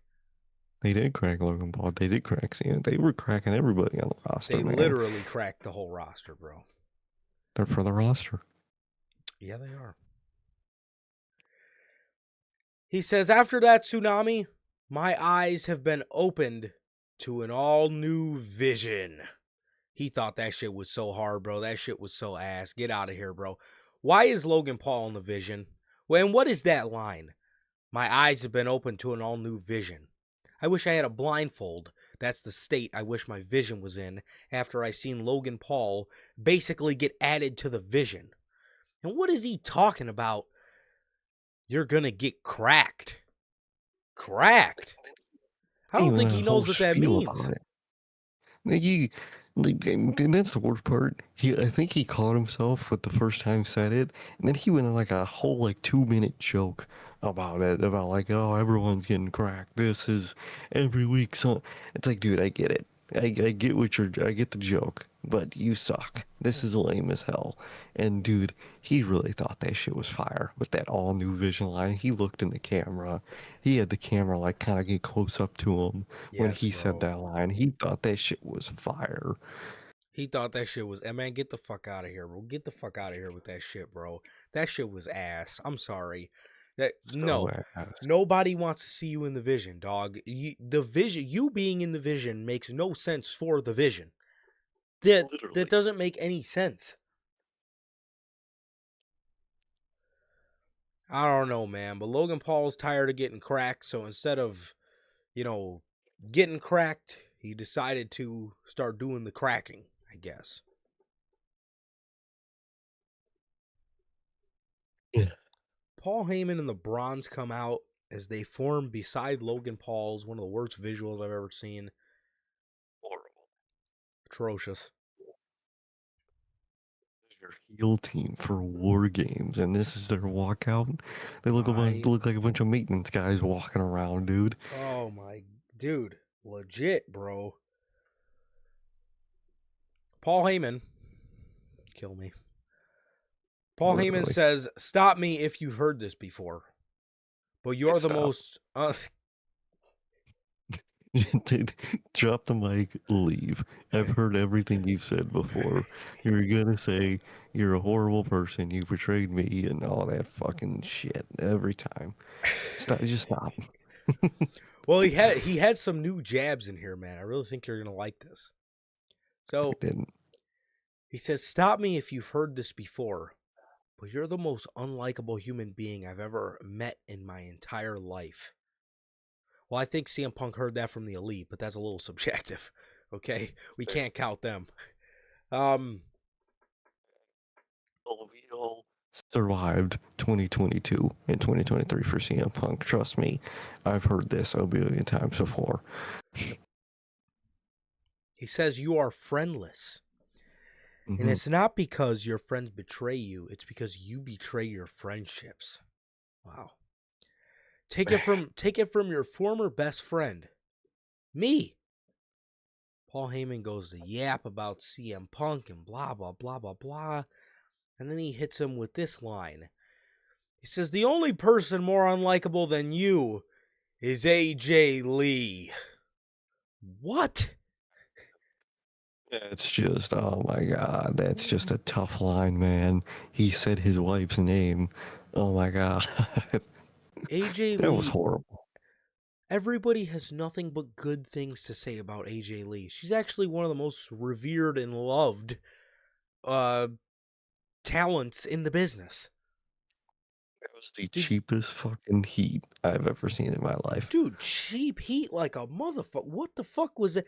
If you're gonna try to draw heat, at least have it make some fucking sense. At least have there be a little bit of hint of truth to it. Like, dog, that dollar store heat. At least you saying, Punk's the worst person you ever met in your entire life. At least there's a little smoke to that fire. I mean, there's some people that at least think that way. I don't think I've ever seen a single person say a bad thing about AJ Lee. I genuinely don't. But Paul Heyman and his boys are just focusing on cracking people, so I guess this is why the promos You know, make no sense. They just all they care about is cracking folks. man. Golly.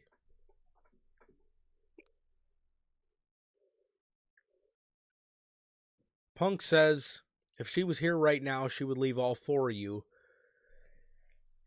in a pool of your own blood and piss. He tells them to come on.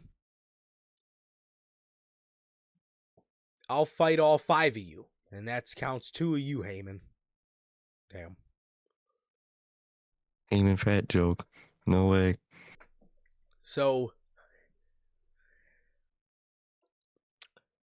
the Vision surround the ring, and Logan Paul surround the ring, and Jey Uso appears to help CM Punk.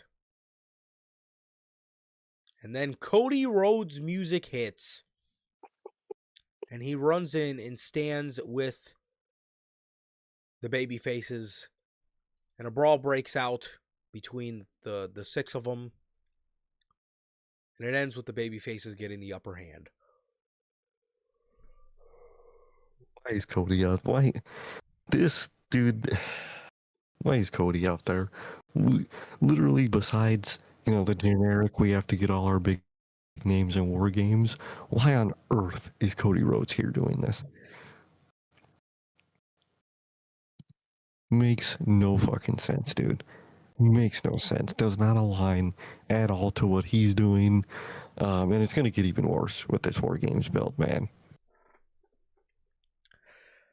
I beg the exact same question you do. Why in the blue hell is Cody Rhodes being added to this war game situation? And I say the same thing, and I say with AEW. We just question, what are those blood and guts teams? Why the fuck is Cody Rhodes being aligned with the babyface team, which, according to the rumors we've been hearing, John Cena may be added to that babyface team, which I guess would kind of make sense via the little interaction we got with Cody and Cena earlier in the night. You have that could, like I said, possibly lead to Cena being in that team as well. So you mean to tell me you're just going to snub LA Knight like that? Cody Rhodes has stuff he could do. You could put him against Aleister Black on Survivor Series, and you got a banger right there. Exactly. But Cody joins War Games. Why? That makes no sense. It doesn't make a lick of sense. I don't know, man. I don't like that at all. That is such a cop-out from Triple H. And then McIntyre, more than likely, is probably going to get added to the heel team. The heel team, which would make the heel team what? The Vision, Logan Paul, Drew, and Brock? Versus Jay, Cody, Roman, Cena, and Punk. Why is Cody in there? What do Cody and McIntyre have to do with the Vision's beef with everybody on Monday Night Raw? What? You have an entirely basically Raw-based War Games match, and you just have Cody Rhodes in there for the fuck of it. I don't think I've ever been this disinterested in a War Games match in my life from both the heel and the babyface side. It is completely useless this year. My God, what an absolute joke. What a joke. Yeah, looks like Cody Rhodes is in this War Games team, and we got even more confirmation because immediately after this segment, CM Punk, Cody Rhodes, and Jey Uso were in the back. Punk's thanking them for having his back. Adam Pearce comes up and asks if everybody's good. Punk says no. Physically, we're fine. Well, I can't speak for them, but I'm pissed off. He asks Adam Pearce to speak to Paul Heyman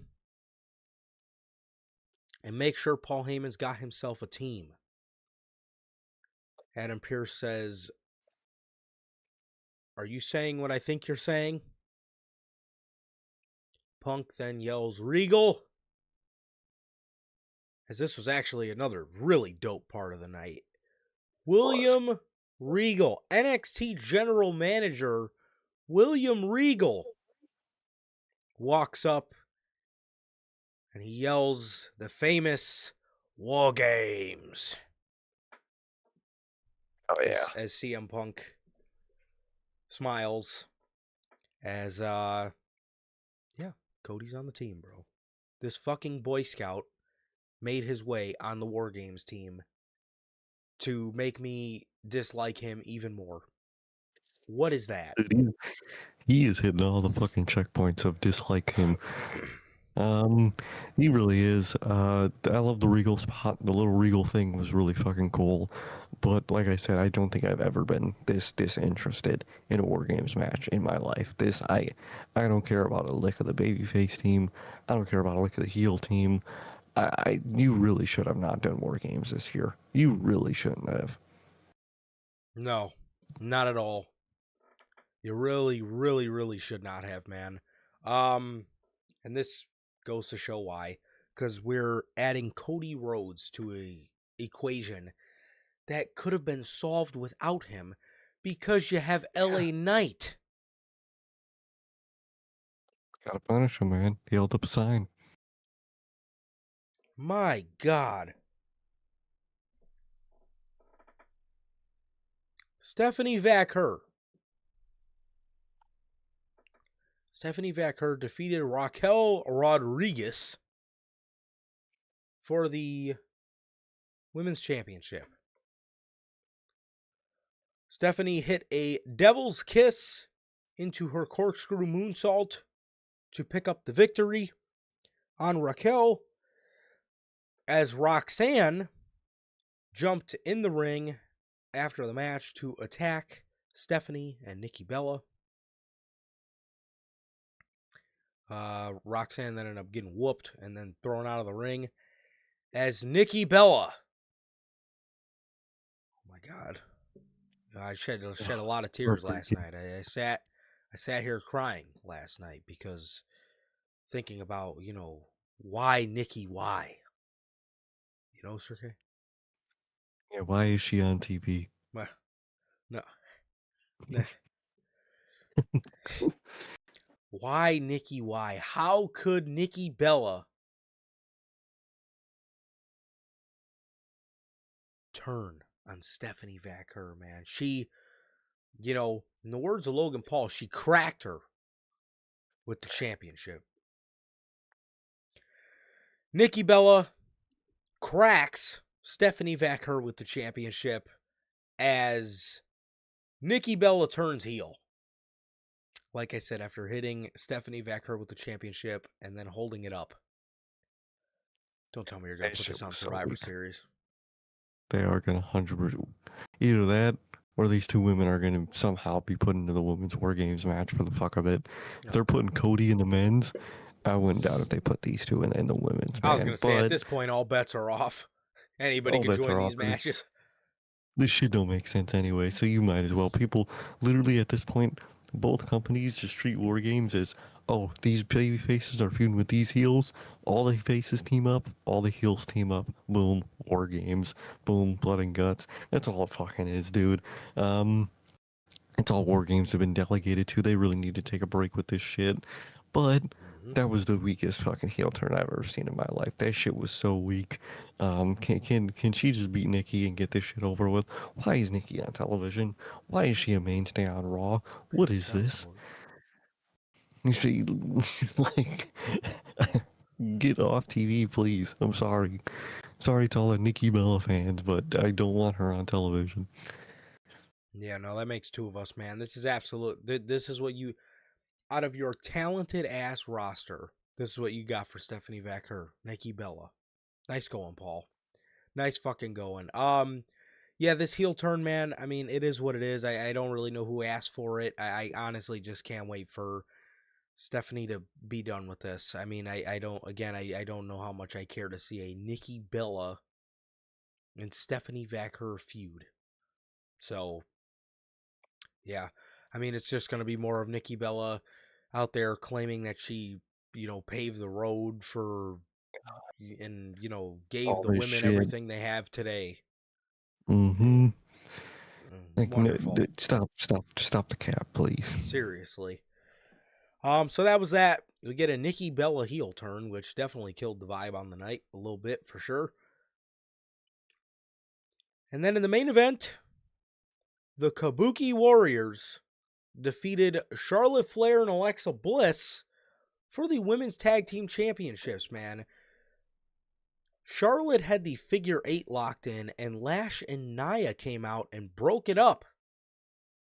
The Kabuki Warriors would then hit an insane elbow to Charlotte Flair to give themselves the victory and to give themselves the Women's Tag Team Championship. So the Kabuki Warriors are your Women's Tag Team Champions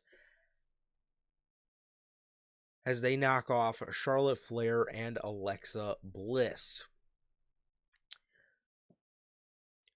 I will say this could be a good thing, and I will get to as to why in a minute. But Lash Legend, Nia Jax, and the Kabuki Warriors attack Charlotte and Alexa afterwards. Kairi Sane, I don't know if you caught this. She did. She hit Charlotte Flair on the back with her championship. And I swear to you, I've been hit harder with pillows than that look. And see, I complained about this during the EO stuff. And everybody told me, well, you're an idiot. Because Kairi is doing it because she doesn't want to turn on EO. Okay, great. Fucking phenomenal. So, what is your excuse for Kairi Sane tapping Charlotte Flair on the back? Charlotte didn't even sell it because she probably couldn't feel it. It was so light. So what's your excuse now? What is it? Because to me, Kairi Sane, I don't know what the fucking deal is. She's looking a little washed up. Either that or she just forgot how to hit. Because, again, what would be her excuse? To not hit Charlotte Flair like I was told. Makes no fucking sense, dude. I don't get it, man. I don't get it. She's really in her Riho era of just fucking hitting like a child. She really is, dude. What is that? Io Sky comes out for the save. She ends up getting decked by Lash Legend. So she ends up getting decked by Lash Legend. So now the heels are back on the advantage. And then Rhea Ripley's music hits as Rhea Ripley, who got hurt while she was over in Japan, comes out very similar. Definitely got a little deja vu watching this. Comes out wearing a face mask, which, again, very similar to last year. Building up to War Games, she was wearing that face mask. Rhea Ripley comes out, takes apart the heels, helps the baby faces get the advantage, grabs the microphone, and while she's standing in the ring with Charlotte, Alexa, and Io, she yells down at the Kabuki Warriors, Nia, and Lash Legend. She yells down, War Games. That's a 4-on-4. As to who is the 5-on-5 in that, I have absolutely no idea. It's gonna be Becky and Max. Oh, dude, please don't fucking say that. Oh, dude, who knows what it could fucking be? Who knows? Who cares, dude? This is about the same exact setup for the men's. Bunch of random heels, bunch of random baby faces. None of it really makes sense. I like Kabuki Warriors as women's tag champs, and I love their finisher. That like assisted insane elbow was really cool. But other than that, I mean, this is I really don't care about either War Games matches this year. This is the weakest War Games I've ever seen in my life. Might be time to take a break, bro. It might It's just be time. time to take a break. Cause yeah, Mhm. it's I don't know. I don't know about this, man. This is yikes. Yeah, this is I don't know. This is getting a bit ridiculous at this point, bro. Getting a bit ridiculous at this point. I really hope we don't have this type of debacle next year. Either that or you better long-term book the shit out of next year to actually make it make sense. But yeah, like Sir K said, man, I am okay with the Kabuki Warriors being the women's tag team champions because I do feel it is eventually going to, you know, rub off onto Bailey and Lyra. I feel like they're the next tag team to grab those. We did not see them on the show tonight, which was one of the things that definitely dragged the show down for me, as they are one of the better acts on the show. At least we didn't see them in an actual televised segment. I'm not sure if they were on commercial, but no, I am fine with Kabuki Warriors holding the tag team championships for for that matter of fact. But yeah, I mean, as for women's war games, dude, I don't know who the fifth member of each team could be. They added Cody Rhodes to the men's, so it seems like all logic that Triple H had has been thrown out the window anyways. So it's honestly there's no telling who the fifth woman on each team could be. I just hope it's good. But yeah, that was pretty much everything, man. That was pretty much everything for Raw. Like I said, there was no Bailey, no Lyra on the show, no LA Knight. It was looking rough. It was definitely looking rough in terms of the people that weren't on the show. However, there was no New Day, so I can definitely be happy with that. But yeah, so that was everything I got, man. You got anything else? It was a fine episode. It was shorter and a little faster than usual, which was nice. I think that's a nice pace for Raw. Um, Left some stuff you want to see out, like Lyra and Bailey. Even though, if I'm being honest, I think if anyone's taken from the tag titles from Kabuki Warriors, I think it's gonna be Io and Rhea. I think that's kind of the thing they set up so far. Um, but we'll see when it happens. And yeah, no Judgment Day, which was nice. And Cena really was the whole show. Indeed, indeed. But yeah, that is everything. That is everything we got here today for you guys here on this episode of Unscripted. Thank you guys so very much for joining us, everybody who tapped in the live chat, my guy Gotti and my guy Lonnie. Thank you guys so very much, as always, for joining us here today. Like I said, for another edition of Unscripted. And with that being said, that is gonna do it. This has been episode 273, man. Thank you guys. Like I said, whether you're in the live chat or in the Replay Mafia, thank you guys so very much. Thank you guys so very much for joining us. It has been always a pleasure for my Johnny. That's okay. And with that, thank you guys for joining us. This has been episode 273 of Unscripted. Thank you guys. We love you guys. Please like, comment, and subscribe. And we'll see you all on Friday with the news. Peace.